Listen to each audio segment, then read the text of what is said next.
The first United States occupation of the Dominican Republic lasted from 1916 to 1924.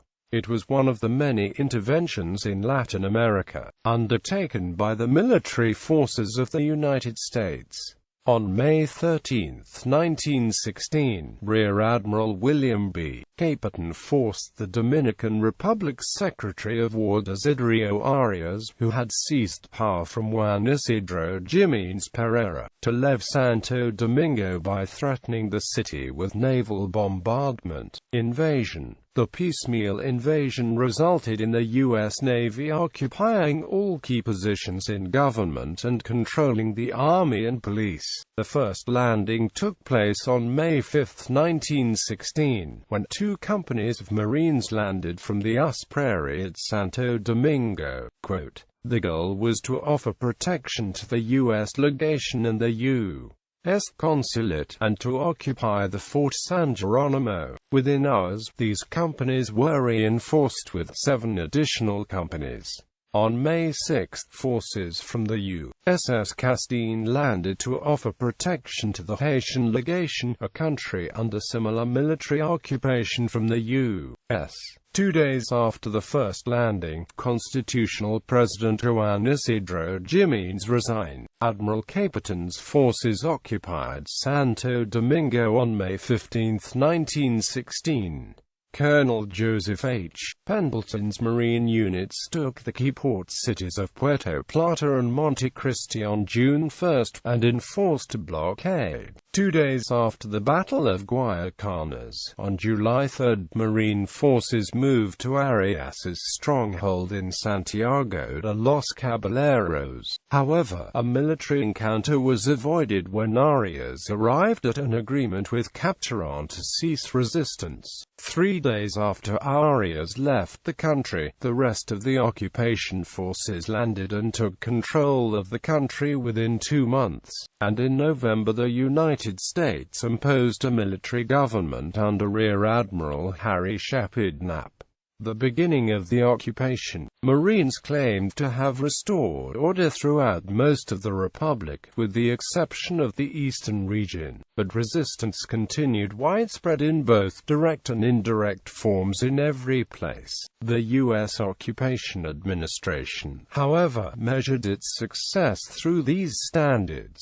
The country's budget was balanced, its debt was diminished, economic growth directed now toward the U.S. infrastructure projects produced new roads that allowed the movement of military personnel across all the country's regions. For the first time in history, a professional military organization that took away the power from a local elites and made soldiers more loyal to the national government. The Dominican Constabulary Guard replaced the former partisan forces responsible for the Civil War with groups less hostile to the U.S. occupation. Most Dominicans, however, greatly resented the loss of the sovereignty to foreigners, few of whom spoke Spanish or displayed much real concern for the welfare of the Republic. A guerrilla movement known as the Guerrilleros, with leaders such as General Ramon Natera, enjoyed considerable support from the population in the eastern provinces of El Sabo and San Pedro de Macorís.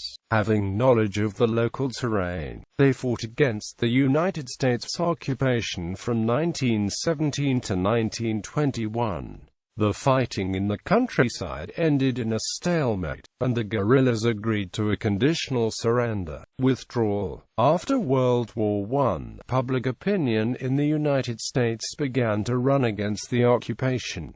Warren G. Harding, who succeeded Wilson in March 1921, had campaigned against the occupations of both Haiti and the Dominican Republic. In June 1921, United States representatives presented a withdrawal proposal, known as the Harding Plan, which called for Dominican ratification of all acts of the military government, approval of a loan of $2.5 million for public works and other expenses, the acceptance of United States offices for the Constabulary, now known as the National Guard, and the holding of elections under United States States. Supervision. Popular reaction to the plan was overwhelmingly negative. Moderate Dominican leaders, however, used the plan as the basis for further negotiations that resulted in an agreement between U.S. Secretary of State Charles Evans Hughes and Dominican Ambassador to the United States Francisco J. Penardo on June 30, 1922, allowing for the selection of a provisional president to rule until elections could be organized. Under the supervision of High Commissioner Sumner Welles, Juan Bautista Vicini Burgos assumed the provisional presidency on October 21,